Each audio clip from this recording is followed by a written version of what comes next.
चलिए फिर से आप लोगों को पुनः एक बार गुड इवनिंग। कल हम लोग कुछ प्रश्न पर चर्चा कर रहे थे, 4 प्रश्न हम आपको करवाए थे, उसके बाद फिर चीज़ें बच गई थी, समय हो गया था। आज हम लोग फिर से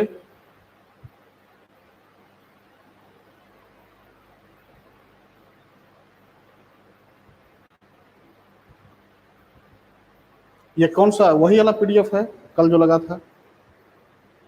वही वाला है कि दूसरा है? कल वाला 4 प्रश्न के बाद वाला ही है ना? हाँ, हमको नहीं लग रहा वो वाला है। हाँ, ये दूसरा लगा।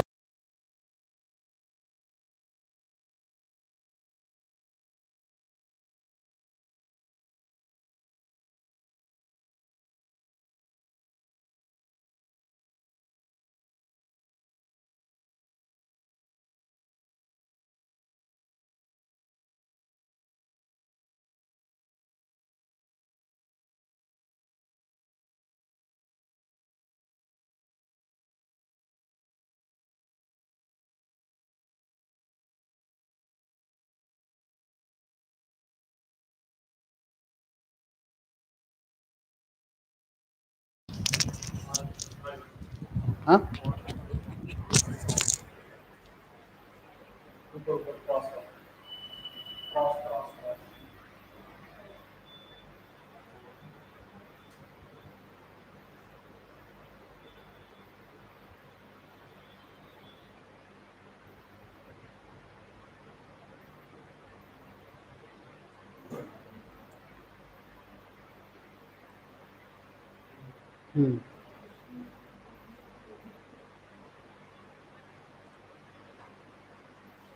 5वां प्रश्न लगाओ।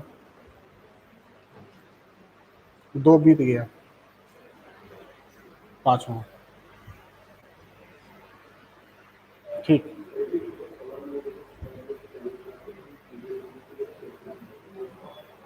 चलिए आवाज क्लियर है?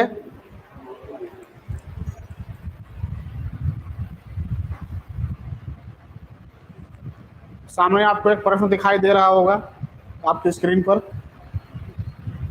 लिखा निम्नलिखित ग्रहों में से कौन सा वाह्य ग्रह है?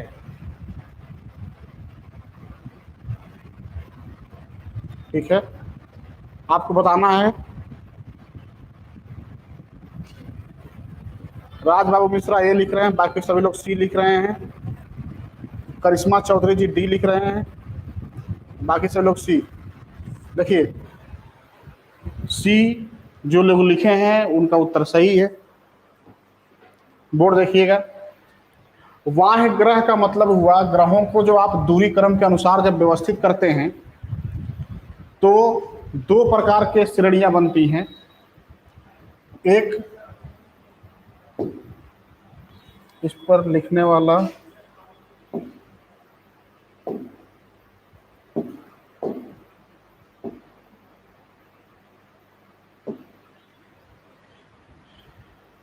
एक आंतरिक ग्रह होते हैं, लिख नहीं रहा।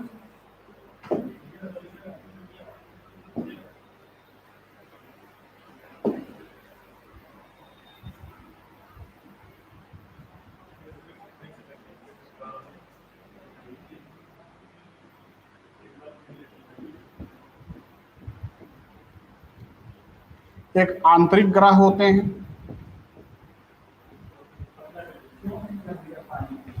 और दूसरा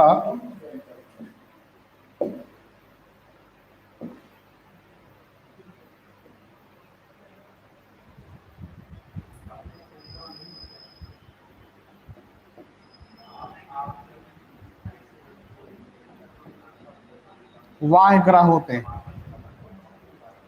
आंतरिक ग्रहों में इसी चूंकि ये पृथ्वी के निकट होते हैं इसलिए इन्हें पार्थिव ग्रह भी कहा जाता है।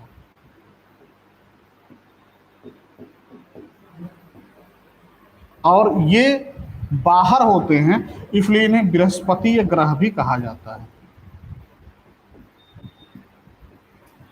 कुछ भी आपसे पूछ सकता है। अब इसमें बाउंड्री इसका क्या है? ये क्षुद्र ग्रह बाउंड्री है।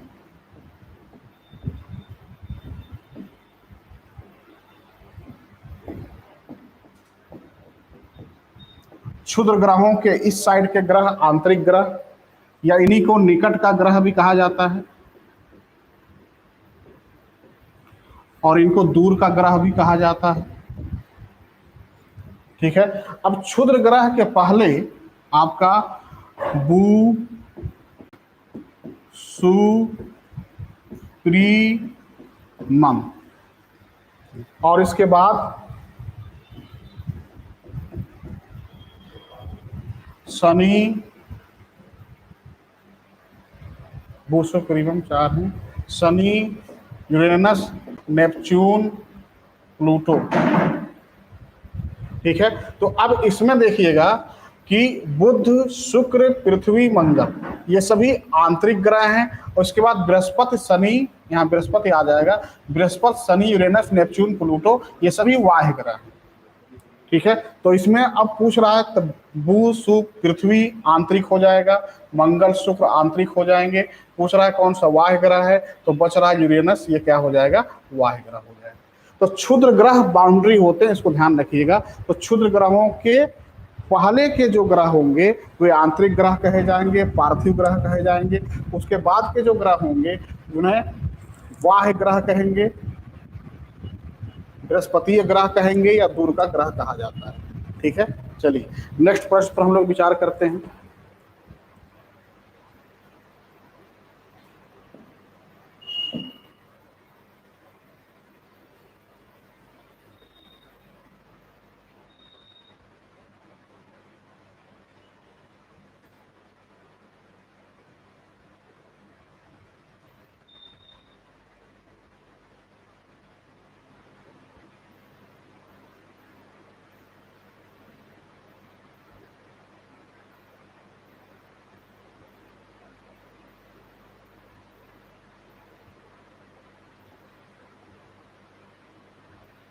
सवाल देखिएगा, निम्नलिखित में से कौन सा भारत के पूर्वी तट में शीत ऋतु की वर्षा के लिए अधिक उत्तरदायी है? निम्नलिखित में से कौन सा भारत के पूर्वी तट पर शीत ऋतु की वर्षा के लिए अधिक उत्तरदायी है? चलिए इसका उत्तर दीजिएगा। विकल्प है शीतोष्ण चक्रवात, उष्णकटिबंधीय चक्रवात, उत्तरी पूर्वी मानसून, कोई नहीं। सी सी सी सी, उत्तरी पूर्वी मानसून। बहुत सही, सारे लोग सही उत्तर दे रहे हैं, सारे लोग सही उत्तर दे रहे हैं। जीएस जी आपने ए लिखा है, चलिए मैं फिर से इसका उत्तर बताऊंगा। मनोज कुमार बी लिख रहे हैं। ए और बी वाले लोग फिर से विचार करिए।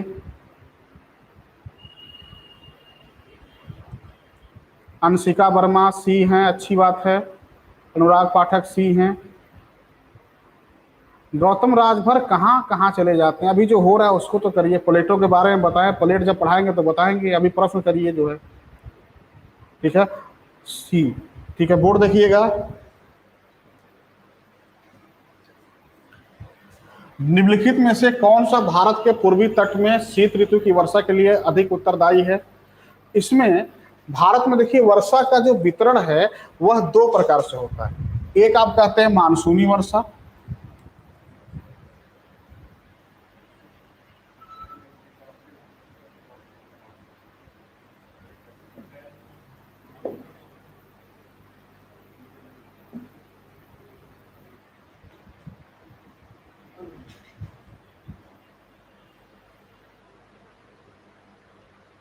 बस लिखना,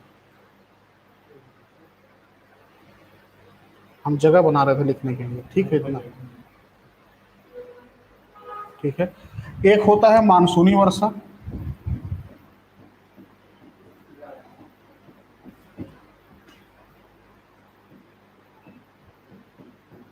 जो दक्षिण पश्चिम मानसून के द्वारा होता है, दक्षिण पश्चिमी मानसून के द्वारा होता है। अब दक्षिणी पश्चिमी मानसून की 2 स्थितियां हैं भारत में, जरा समझिएगा। एक तो जब ये मानसून भारत की तरफ आ रहा होता है, और दूसरा जब यह मानसून भारत को छोड़ करके जा रहा होता है। 2 दशाएं हैं। जब ये मानसून भारत की तरफ आ रहा होता है तो विषुवत रेखा के ऊपर से ये मानसून विषुवत रेखा को पार करते ही इसकी दिशा ऐसे हो जाती है, इसलिए यहाँ पर इसे साउथ वेस्ट से आता हुआ मानसून कहते हैं, जो 3 शाखाओं में बढ़ जाता है। एक शाखा पश्चिमी घाट से लंबवत टकराती है ऐसे, और पश्चिमी घाट से लंबवत टकराकर पश्चिम से पूर्व दिशा में वर्षा करती है। दूसरी शाखा अरावली पर्वत के समानांतर ऐसे निकल जाती है, और तीसरी शाखा नर्मदा और ताप्ती नदियों के मुहाने से भारत में प्रवेश करती है। यानी इसमें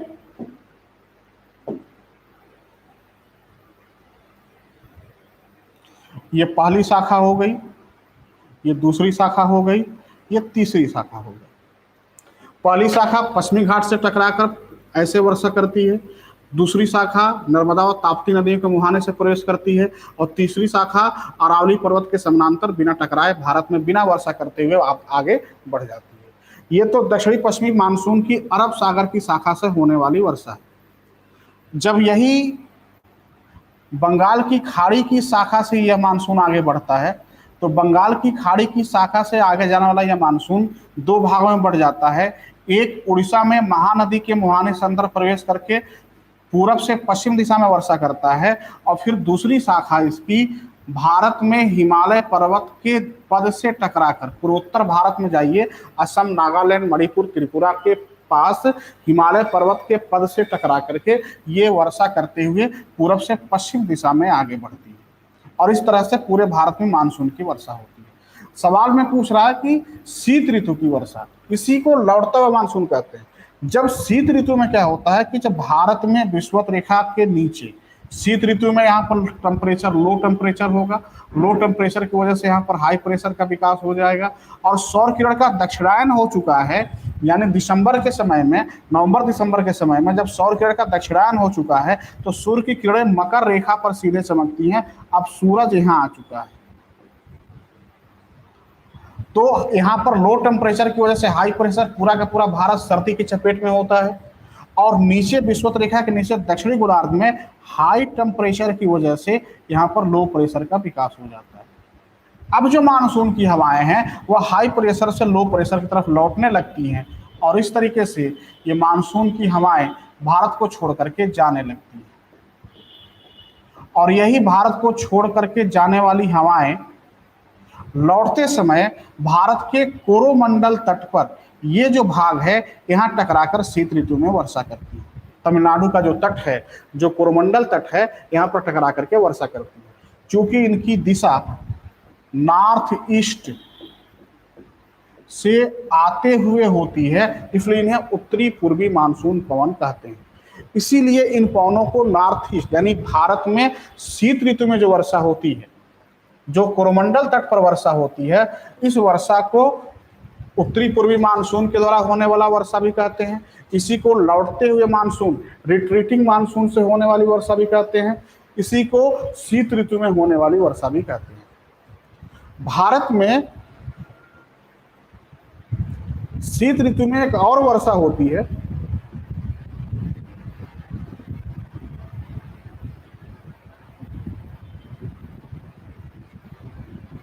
ठीक है। शीत ऋतु में एक जगह और वर्षा होती है जिसे उत्तर भारत में होने वाली वर्षा कहते हैं। सर्दियों में जो उत्तर भारत में होती है वह पछुआ विक्षोभ है, वेस्टर्ली डिस्टर्बेंस है। सब मैं आगे आपको पढ़ाऊंगा। पछुआ विक्षोभ उपोष्णकटिबंधीय पश्चिमी जेट स्ट्रीम के प्रभाव से होने वाली यह वर्षा है, ठीक। जो सर्दियों में होने वाली वर्षा है वह दूसरा कारण है, जेट स्ट्रीम के प्रभाव से होता है, वो आगे आपको पढ़ाएंगे, ठीक है। आते हम लोग नेक्स्ट पॉइंट पर विचार करते हैं।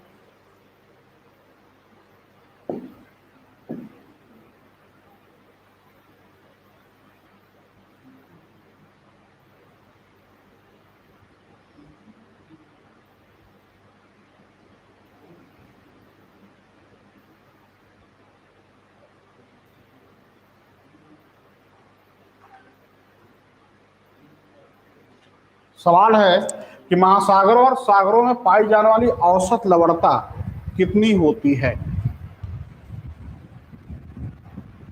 बी, सारे लोग बी लिख रहे हैं।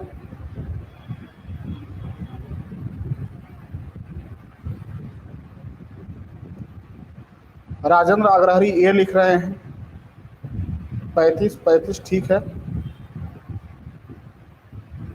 ठीक, बी उत्तर सही है इसका, बिल्कुल सही है। चलिए देखिए, औसत लवणता जो है वह 35 प्रति हजार होता है। यहाँ पर महासागरों की जो औसत लवणता होती है वह कितनी होती है? 35 प्रति हजार। ठीक है, अब यहां पर ध्यान समझिएगा, ये 35% लिखा हुआ है, ये प्रति हजार का सिंबल है। ठीक है, इसका मतलब ये होता है कि महासागरों के 1000 ग्राम जल में 1000 ग्राम जल में 35 ग्राम लवण घुले हुए। तो 35 प्रति हजार का मतलब हुआ कि 35 ग्राम लवण कितने में है? 1000 ग्राम में घुले हुए हैं, इसीलिए इसको कहा जाता है 35 प्रति हजार। ठीक है, अब अगले सवाल पर हम लोग विचार करते हैं।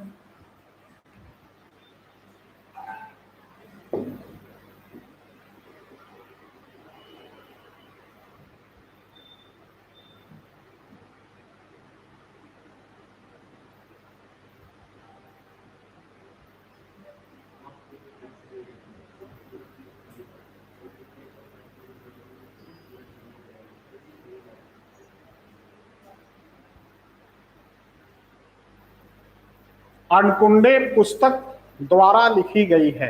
हम्बोल्ड, रीटर, रेडचल और विडाल्डा लाप्लास। हम्बोल्ड, रीटर, रेडचल और विडाल्डा लाप्लास। सारे लोग बी कर रहे हैं आंसर, बहुत अच्छी बात है। निधि नाहिद खान रीटर, अच्छा बात है, सही उत्तर है।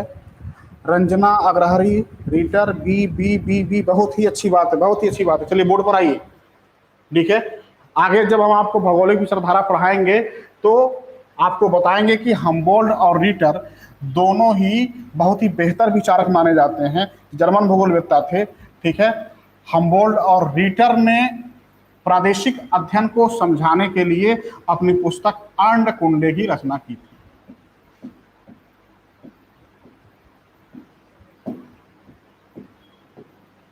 इस पुस्तक को इन्होंने 3 खंडों में विभाजित किया था।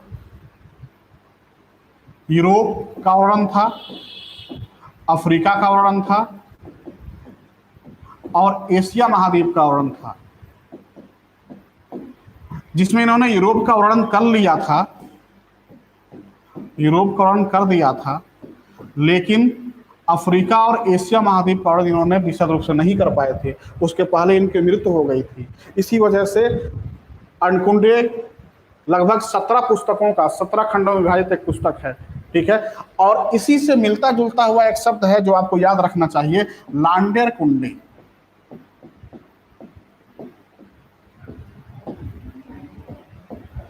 लांडेर कुंडे। ठीक है, कई बार पूछ चुका है कि किसने प्रादेशिक अध्ययन के लिए,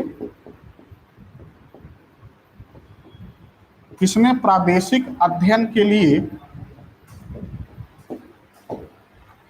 लांडेर कुंडे शब्द का प्रयोग किया था? तो रीटर ने प्रादेशिक अध्ययन के लिए लांडेर कुंडे शब्द का प्रयोग किया था, और लांडेर कुंडे शब्द प्रादेशिक अध्ययन के लिए उपयोग किया था, और अंडकुंडे शब्द जो है इन्होंने क्या किया था? अंडकुंडे इनकी पुस्तक थी। ठीक है, चलिए आगे चलते हैं हम लोग। बाकी रेड जल पर जो आप लोग सवाल पूछ रहे हैं, रामेश्वर कुमार, ठीक है, सुरेश कुमार 19 खंड, हाँ सॉरी 19 खंडों का पुस्तक है, सही लिख रहे हैं आप। ठीक है, रमेश कुमार रेड जल, ठीक है, हाँ हाँ, परवीन रानी 19 खंड है, बिल्कुल सही बात। ठीक है, यहाँ आइए, यहाँ पर अगला सवाल पर विचार करिएगा। रेड जल के बारे में आपको पढ़ाएंगे। ठीक है, आगे चल करके मानव भूगोलवेत्ता सारी चीज़ें बहुत डिटेल में पढ़ाएंगे। अभी हम टॉपिक से भटकना नहीं चाहते हैं, समय कम है, सवाल बहुत ज़्यादा कराने हैं। ठीक है, इसलिए टॉप सवाल पर ही मैं फोकस कर रहा हूँ, आगे जो चीज़ें आएंगी देखेंगे आपको।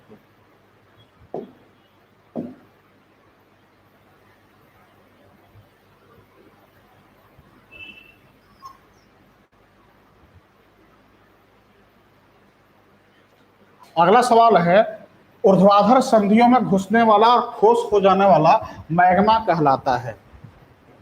पृथ्वी के गर्भ से, दुर्बल मंडल से जो मैग्मा बाहर निकलता है, ठीक है, और ऊर्ध्वाधर रूप से जो जमा होता है उसे क्या कहते हैं? ए, डाइक, ठीक है, ऊर्ध्वाधर रूप से जो जमा होता है उसे क्या कहते हैं? ठीक है, डाइक। बहुत अच्छी बात है। नाहिद खान, रेटजल आप लिख रहे हैं, हम समझ नहीं पा रहे हैं, अरे फिर से पढ़िएगा। ठीक है, ये अच्छी बात है, सही बिल्कुल है, ठीक, डाइक होगा। देखिए, ये पृथ्वी का सतह है,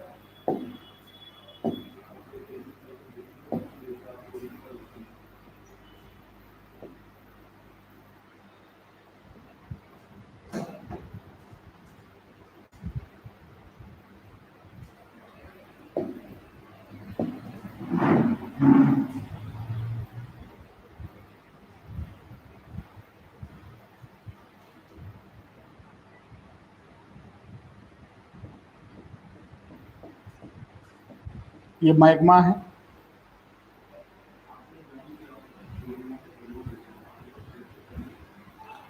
ये मैग्मा पाइप है,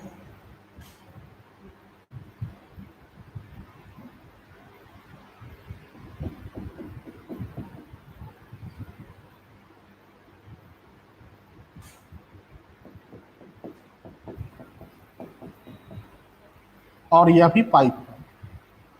तो जो क्षैतिज रूप से मैग्मा का जमा होता है उसे सिल कहते हैं, और जो ऊर्ध्वाधर रूप से जमा होता है उसे डाइक कहते हैं। ये सारे के सारे अंतःजनित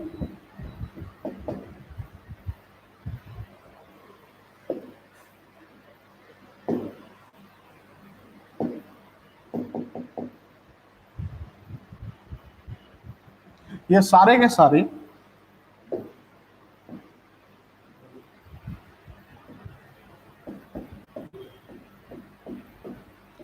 अंतःजनित आग्नेय चट्टान है,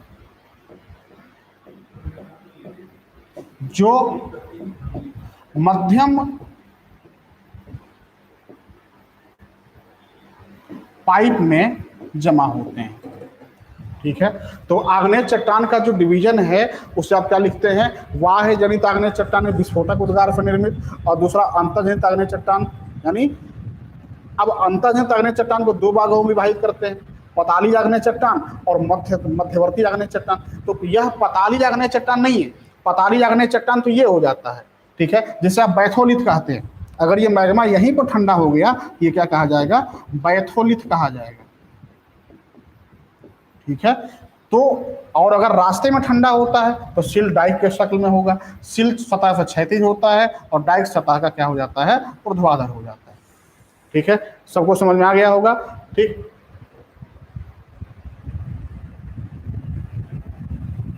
ठीक है नाहिद खान, कोई बात नहीं, ठीक है, चलिए।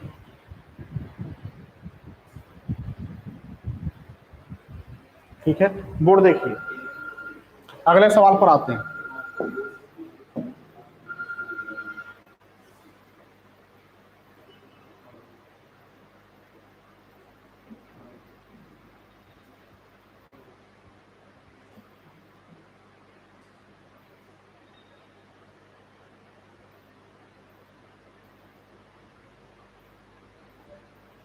सवाल है, परवर्ती अपवाह सामान्यतः होता है।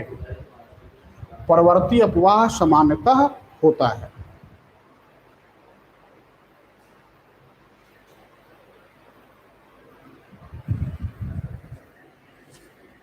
दस का सी, अनुवर्ती अपवाह के समकोण पर। चलिए देखते हैं। देखिए, जब कोई नदी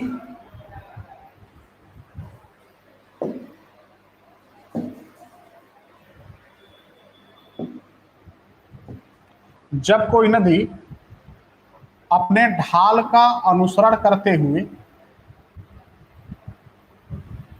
प्रवाहित होती है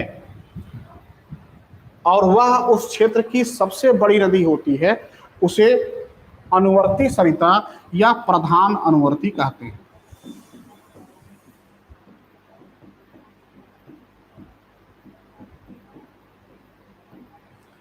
प्रधान अनुवर्ती के समकोण पर आकर के मिलने वाली किंतु ढाल का अनुसरण करके बहने वाली प्रमुख नदी को परवर्ती सरिता कहते हैं।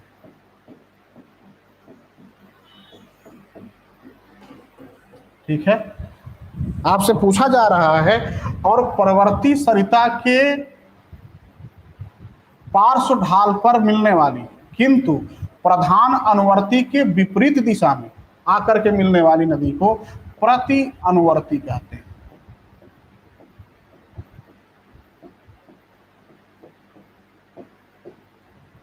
ठीक है, तो आपसे पूछ रहा है कि परवर्ती अपवाह सामान्य रूप से होता है, तो आप क्या कहेंगे? अनुवर्ती अपवाह के विपरीत नहीं होगा, अनुवर्ती अपवाह के समकोण पर, अनुवर्ती अपवाह के विकर्ण पर, अनुवर्ती अपवाह के अनुरूप नहीं, अनुवर्ती अपवाह के विपरीत नहीं, अनुवर्ती अपवाह के समकोण पर। सी उत्तर हो जाएगा, अनुवर्ती अपवाह के पर आके समकोण पर मिलने वाली। ठीक है, अफरोज अली बी लिख रहे हैं, अनुवर्ती अपवाह के विपरीत, विपरीत तो प्रति अनुवर्ती हो जाएगी। ठीक है, अनुवर्ती अपवाह के अनुरूप जो होगा वह तो नवा अनुवर्ती सरिता हो जाती है, नवानुवर्ती सरिता। ये नवानुवर्ती है, नवानुवर्ती। नवानुवर्ती की परिभाषा ये है कि प्रधान अनुवर्ती से काफी बाद में उत्पन्न होने वाली नदी किंतु प्रधान अनुवर्ती के समानांतर प्रवाहित होने वाली सरिता को नवानुवर्ती सरिता कहते हैं। ठीक है, तो इसमें क्या हो जाएगा कि परवर्ती अपवाह का मतलब हो गया कि अनुवर्ती के समकोण पर आकर के मिलने वाली नदी को क्या कहेंगे? परवर्ती सरिता कहेंगे। ठीक है, समझ में आ गया होगा सब लोगों को? शालिनी यादव बी लिख रहे हैं, अनुवर्ती अपवाह के विपरीत। विपरीत तो भाई ये हो गया ना, प्रति अनुवर्ती। ठीक है, चलिए अगला सवाल पर हम लोग विचार करते हैं।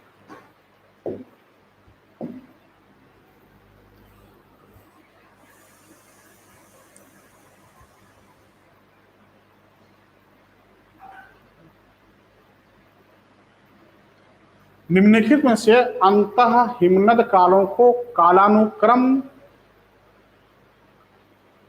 में क्रमबद्ध करें तथा नीचे दिए कूट का प्रयोग करते हुए सही उत्तर का चयन करें। उर्म, ऋष, मिंडल, गुंज। देखिए क्रम है गुंज, मिंडल, ऋष, उर्म। आप लोग देखिए किताब में,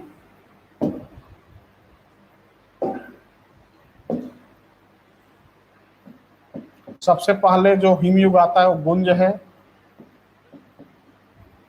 फिर मिंडल है, फिर ऋष है, फिर उर्म है। ये क्रम है। प्लिस्टोसीन हिमयुग में आकर के 4 हिमयुग एक साथ आते हैं, जिसमें गुंज, मिंडल, ऋष, उर्म, ठीक है, आते हैं। इसको सजा लीजिएगा, किसमें है? गुंज यानी हो जाएगा 4, मिंडल 3, ऋष 2, उर्म ये। आपका ये वाला उत्तर सही होगा। ठीक है, प्लिस्टोसीन हिमयुग जाकर के पढ़िए किताब में, आगे हम पढ़ाएंगे जब जुड़ेंगे आप लोग। ठीक है,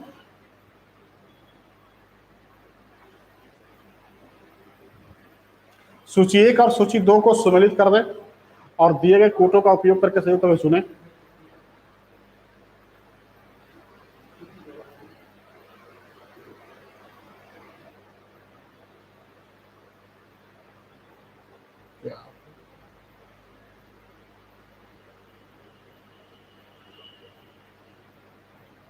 चलिए सुमेलित करिए। तो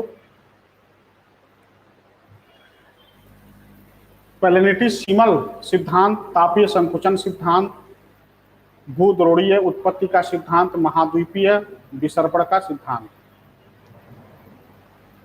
मिला देते हैं। तापीय संकुचन सिद्धांत जेफ्रीज का है।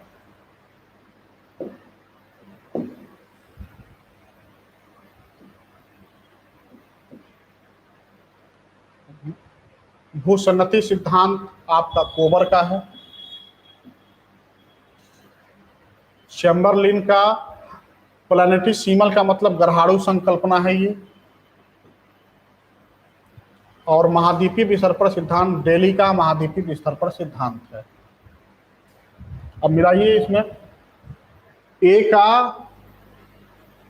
2, बी का 4, सी का 1 और डी का 3। ठीक है, क्या उत्तर दिया आप लोगों ने? सब आगे पढ़ाएंगे आप लोगों को। चलिए, सभी लोग अच्छा कर रहे हैं। मनोज कुमार चौहान बी लिख दिया आपने, फिर से विचार कर लीजिएगा, देख लीजिएगा हमने मिला दिया है। 4 3 2 1। देखिए, सिलेबस तो भाई अभी पहले बेसिक क्लास पढ़ा लेंगे तभी सिलेबस शुरू होगा। ये बताइए, बेसिक क्लास से सवाल नहीं पूछता है क्या? सारा का सारा सुमन जी, सारा का जितना मैं बेसिक में पढ़ाता हूँ उतना लोग सिलेबस में पढ़ा कर ख़त्म कर देते हैं। मेरा बेसिक क्लास का मतलब यहीं से सवाल बनना शुरू हो जाता है।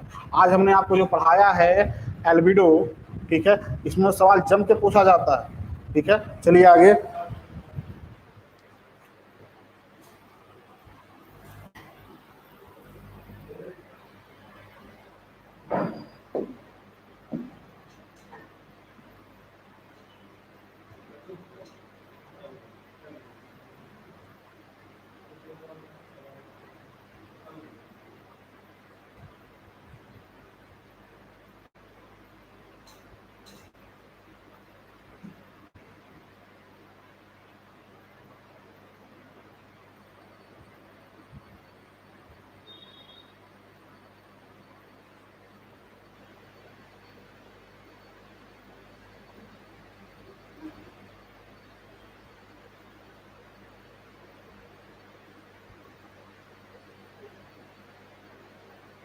निम्नलिखित में से कौन सी दशा सूर्याभी ताप की न्यूनतम मात्रा प्रदान करेगी?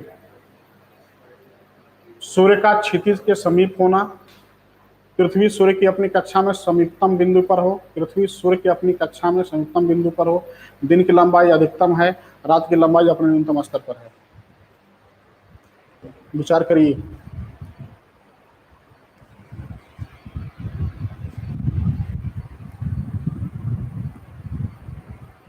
ए सावित्री जी बिल्कुल सही। करिश्मा चौधरी बी। विचार करिए फिर से, करिश्मा जी ना ही दे। अंजलि यादव ए।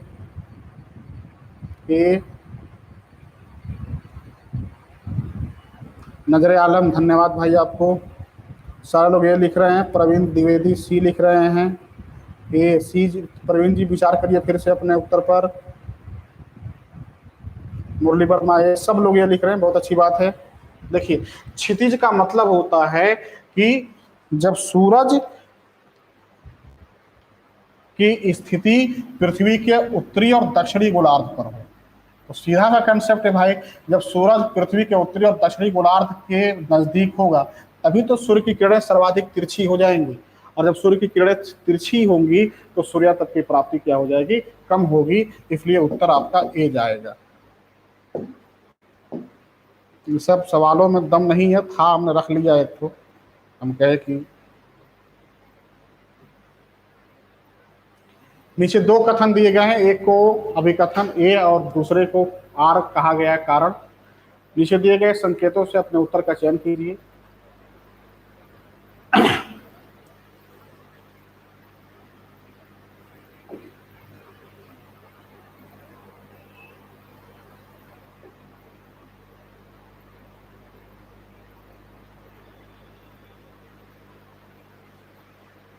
निप्पू, चल देखिए जरा, ये कहीं कुछ गड़बड़ हो गया।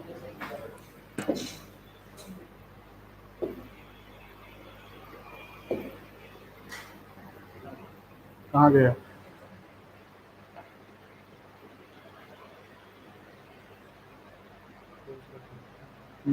वही कल वाला था।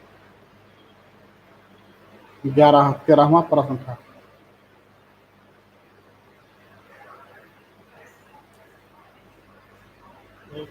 और आगे, और आगे, और आगे, बस यही था।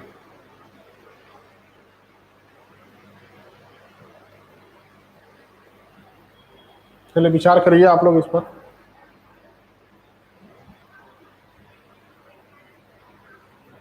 नीचे दो कथन दिए गए हैं, एक को अभिकथन ए और दूसरे को कारण आर कहा गया है। नीचे दिए गए संकेतों से लिखा है वायुमंडल जलवायु के प्रत्येक तत्व का आधार है, और उसके ऊपर अभिकथन है अपने सौरमंडल के प्रत्येक ग्रह का एक वायुमंडल है। अपने सौरमंडल के प्रत्येक ग्रह का एक वायुमंडल है, डी ए।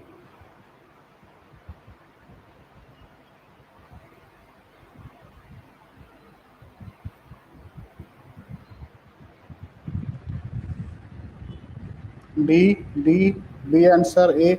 चलिए बहुत मिसलेनियस आंसर दे रहे हैं आप लोग। चलिए हमारा जरा जो मैं बता कर रहा हूं उसको जरा बताइएगा। ये बताइए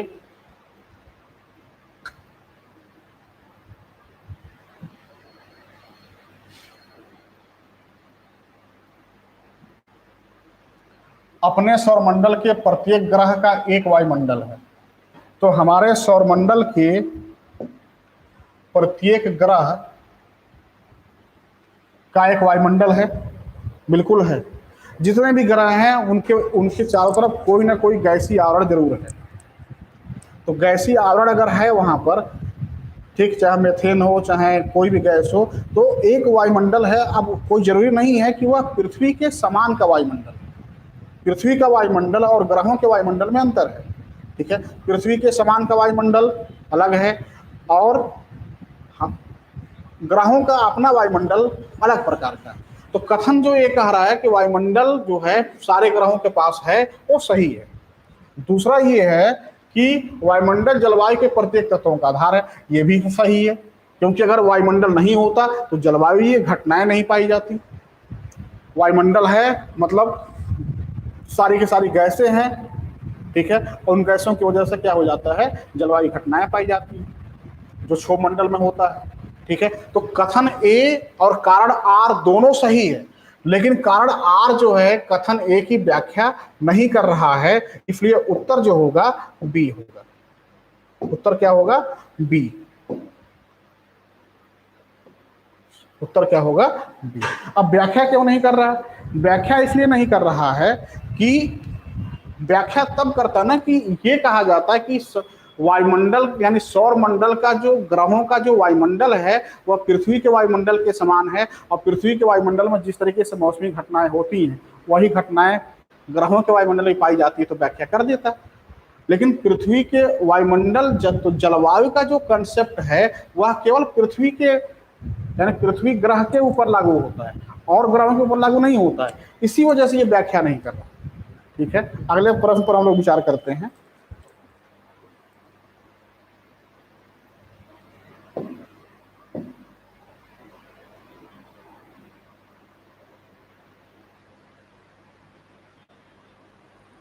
जल राशि स्थलीय भाग से अधिक धीमी गति से गर्म होती है, बिल्कुल सही बात है। स्थल खंड जल्दी गर्म हो जाता है जल की तुलना में, लेकिन जल कम हो। अब इसमें कह रहा है पानी की विशिष्ट ऊष्मा कम होता है, वाष्पीकरण जल भाग को गर्म करता है, वाष्पीकरण जलीय भाग को गर्म करता है। तो कल हमने आपको वाष्पीकरण की प्रक्रिया समझा दिया। वाष्पीकरण जलीय भाग को गर्म नहीं करता है, वाष्पीकरण जलीय भाग को ठंडा करता है, ये ठंडा करेगा। इतना समझ में आ गया? वाष्पीकरण जलीय सतह परत से नीचे नहीं पहुंच सकता, वाष्पीकरण जलीय सतह से परत से नीचे नहीं पहुंच सकता, ये भी सही है, ठीक। लेकिन प्रश्न में जो पूछ रहा है कि जलराशि स्थल भाग से अधिक धीमी गति से गर्म होती है, वो अलग बात है। जल सतह परत आसानी से मिश्रित हो जाती है, ये भी सही है। देखिए अगर देखा जाए तो ये भी उत्तर हो सकता है, लेकिन इससे भी बेहतर उत्तर का चयन करना है। भाई पानी में, महासागरों में जल के सतह पर जलधाराएं चलती हैं, और जलधाराएं क्या करती हैं, मिक्सिंग ऑफ वाटर कर देती हैं, यानी जल को मिक्स कर देती हैं, मिला देती हैं। जैसे एग्जांपल के लिए मान लीजिए कि आपने क्या किया कि आधा बाल्टी पानी गर्म किया नहाने के लिए, ऊपर से ऐसे हीटर लटका करके हीटर को पानी में लटका दिया आपने, जो पानी वाला हीटर होता है, और उसको गर्म किया। 15-20 मिनट के बाद उसमें आप उसको आपने निकाल लिया। तब तक कोई मित्र आपका आया, या आपकी छोटी बहन आई, या छोटा भाई आया, पानी को मग्गा डाल करके ऐसे ऐसे ऐसे ऐसे पूरा मिक्स कर दिया, तो पानी थोड़ा सा ठंडा हो जाएगा। ठीक वैसे ही यहाँ पर जल के सतह पर जलधाराएं क्या कर देती हैं, जल का मिश्रण कर देती हैं। तो मिक्सिंग ऑफ वाटर,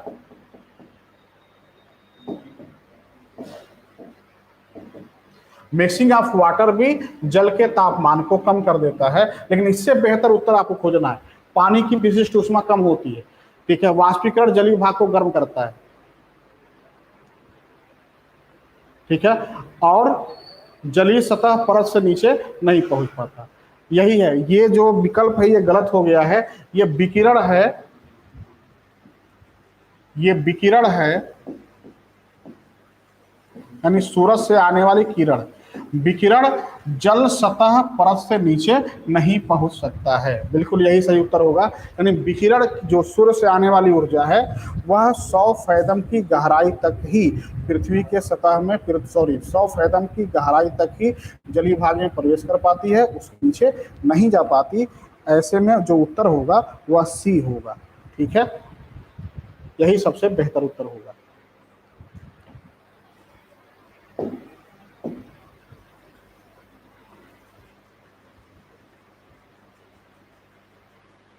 नीचे दो कथन दिए गए हैं, एक को अभिकथन ए और दूसरे को, फिर वही सवाल विचार करिए।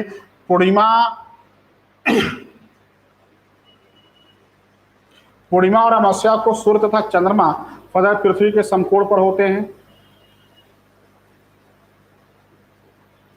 और कथन है बसंत ज्वार। बसंत ज्वार का मतलब यहां पर हो जाएगा बृहद ज्वार।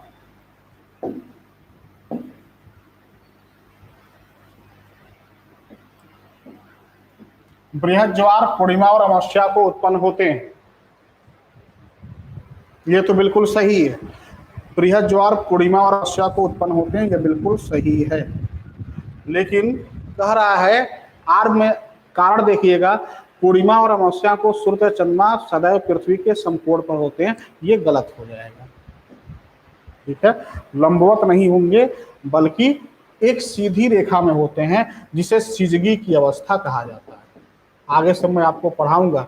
अब सिजगी की अवस्था दो होती है, दो रूप से हो सकती है, एक वियुति होती है और एक युति की स्थिति होती है। इन दोनों ही दशाओं में बृहद ज्वार की उत्पत्ति होती है। ये सारी चीजें मैं आपको बताऊंगा। इसमें क्या हो जाएगा, कथन तो सही होगा, कारण गलत होगा। सही है परंतु आर गलत है, कथन सही है परंतु आर गलत है, सी उत्तर हो जाएगा, ठीक है। अगला सवाल देखते हैं हम लोग।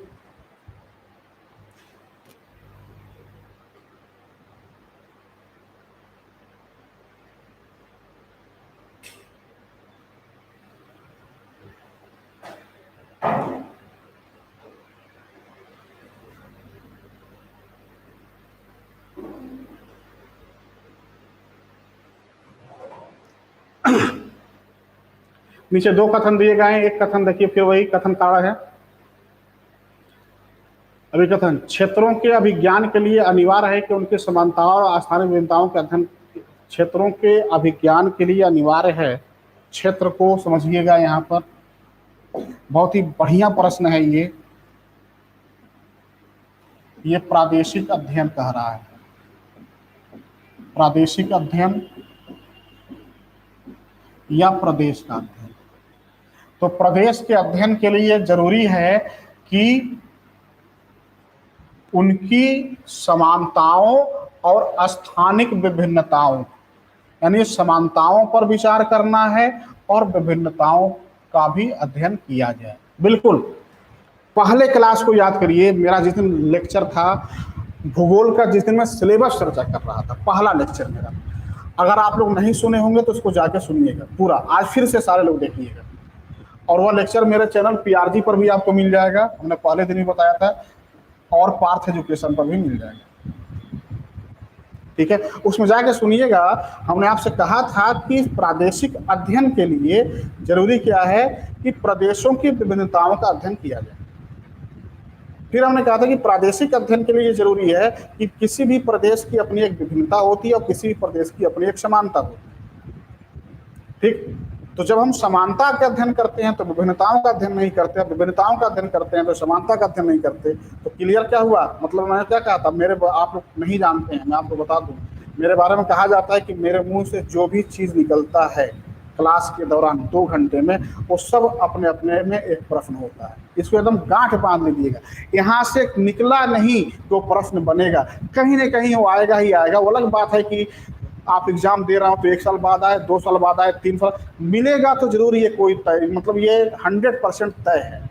मैं कोई भी अनर्गल चीज क्लास में नहीं करता हूँ, जो भी चीजें मुंह से निकलेंगी, सोचिए लेक्चर का पहला क्लास जो मैं केवल परिचय करा रहा हूं अपने आप को, वहां से ये सवाल पूछ दिया गया। ठीक, आप सोच सकते हैं, यानी प्रादेशिक अध्ययन के विचार से ये सवाल पूछ दिया गया।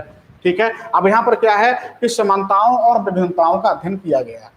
ठीक, लेकिन हमने क्या कहा था कि जब केवल समान प्रादेशिक अध्ययन में जब समानताओं का अध्ययन किया जाता है तो वहां पर विभिन्नताओं पर विचार नहीं किया जाता, और जब विभिन्नताओं का अध्ययन किया जाता है तो वहां पर समानताओं का पर विचार नहीं किया जाता। मतलब क्या हुआ कि कथन है सही है, कारण स्थानिक विभिन्नताओं का अध्ययन क्षेत्रों के बीच समानता और विभिन्नता का स्थापन करना होता है। अब यहीं पर गलत कर दिया इसने, स्थानिक विभिन्नताओं का अध्ययन यहां तक तो सही है, क्षेत्रों के बीच समान, अब चूंकि यहां विभिन्नता शामिल किया है ना, तो केवल अगर यहां पर विभिन्नता लिख दिया होता, विभिन्नता स्थापित करना होता है, तब सही था।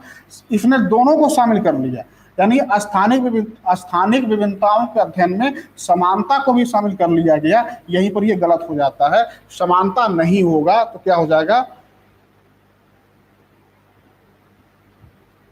ए सही है परंतु आर गलत है हो जाएगा, ए सही है किंतु आर गलत हो जाएगा, सी उत्तर होगा इसका, ए सही है किंतु आर गलत है। ठीक है, चलिए अंतिम सवाल देखते हैं हम लोग।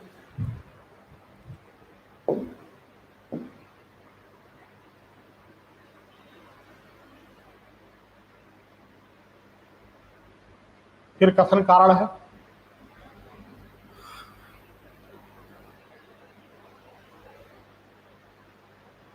कथन में विचार करिए।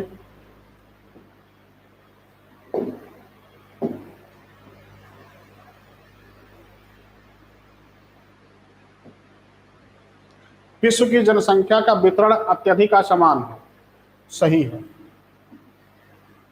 कारण, जनसंख्या के असमान वितरण के लिए राजनीतिक पर्यावरण, दोनों अलग अलग नहीं है, एक ही है, राजनीतिक पर्यावरण उत्तरदायी है। देखिए, राजनीतिक पर्यावरण का मतलब राज्य की इच्छा बता रहा है।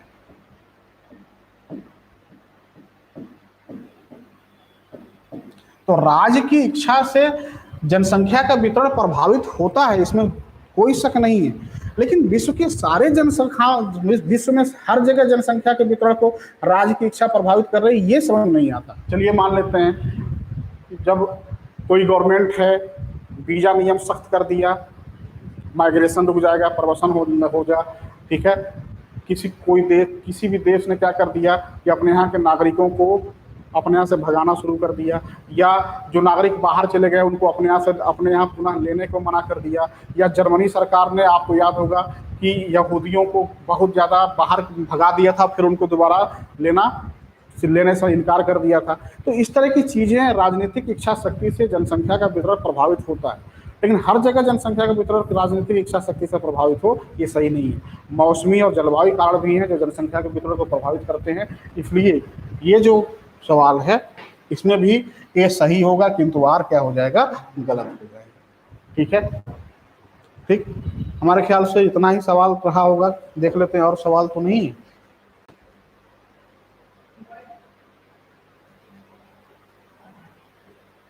अच्छा, एक सवाल और है, समझिएगा। मैकेंडर के हृदय स्थल सिद्धांत में हिंद महासागर को सम्मिलित किया गया। बहुत बढ़िया से आपको मैकेंडर के हृदय स्थल सिद्धांत में पढ़ाऊंगा। इसमें देखिएगा, मैकेंडर ने अपने हृदय सिद्धांत में कहा, 3 सेक्टर में इसको बांटा था। पहला तो उन्होंने हार्टलैंड कहा था, हृदय स्थल, या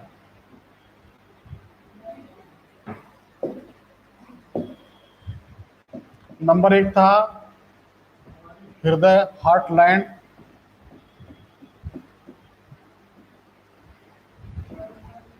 हृदय स्थल। और ये था यूराल पर्वत के पूरब में, यूराल के ईस्ट का साइबेरिया का सेक्शन। दूसरा इन्होंने विश्व द्वीप कहा था, और इसमें इन्होंने यूरोप का दक्षिणी भाग, पूरा यूरोप ले लीजिए, अफ्रीका महाद्वीप का उत्तरी भाग,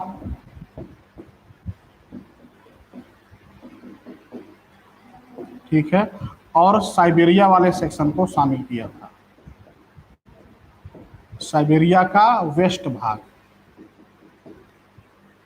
ठीक है। और तीसरा इन्होंने आंतरिक चंद्राकार क्षेत्र,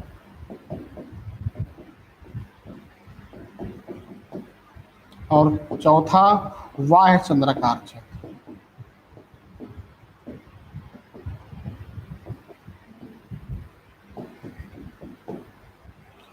इनका जो विश्व द्वीप था वह आंतरिक अर्धचंद्राकार क्षेत्र में आ रहा था।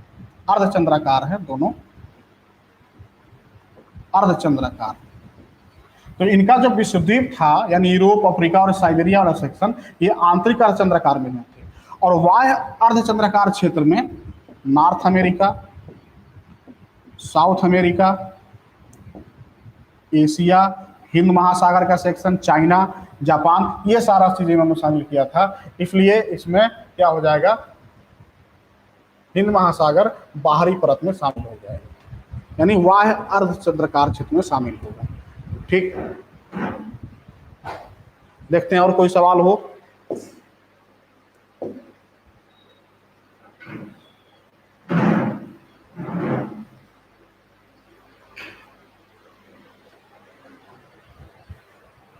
निम्नलिखित जनजातियों में से कौन सा उत्तर पूर्वी भारत के एक ही राज्य में सीमित है? ठीक है, निम्नलिखित जनजातियों में कौन सा उत्तर पूर्वी भारत के एक ही राज्य में सीमित है? तो ये खासी नागा, गारो खासी नागा और मीजो जो है आपकी आ जाएंगी। इसको देखिएगा जा करके, पढ़ाएंगे आगे आपको। तो ये सवाल था आपके कुछ। ठीक, गारो खासी जयंतिया की पहाड़ियां हैं नागालैंड में, ठीक है, तो इसमें बी भी चला जाएगा और नागा और मिजो भी चला जाएगा, ठीक है। लेकिन ज़्यादा उत्तर सही इसमें जो है गारो खासी पहाड़ियों में ही जनजातियाँ ये पाई जाती हैं, ठीक है। अब यहाँ पर देखिएगा, सवाल हमने आपको बता दिया है, ठीक है, हाँ बी है, कोई दिक्कत नहीं है, ठीक। तो 2 घंटे की क्लास आपकी पूरी हो चुकी है। कल फिर हम 1 घंटे की क्लास की चर्चा शुरुआत में, और बाद के 1 घंटे में हम लोग क्वेश्चन पेपर को डिस्कशन करेंगे। आप लोगों से ये अनुरोध है कि ज़्यादा से ज़्यादा लोगों तक चैनल को शेयर करिए, ठीक है, और ज़्यादा से ज़्यादा लोगों को इससे जोड़ने का प्रयास करिए। साथ ही साथ जो आप यहाँ पर देख रहे हैं वही चीज़ वीडियो फॉर्म में हमारे जो चैनल है पीआरजी चैनल, पीआरजी एकेडमी पर भी उपलब्ध हो जाएगा। तो कल हम लोग फिर बेसिक क्लास पर ही चर्चा करेंगे। बेसिक जब आपका पूरी तरीके से तैयार हो जाएगा तब हम आपको टॉपिक शुरू करेंगे, ठीक है। कल मिलते हैं हम लोग, तब तक के लिए सब्बा खैर, गुड नाइट, ठीक है। चलिए।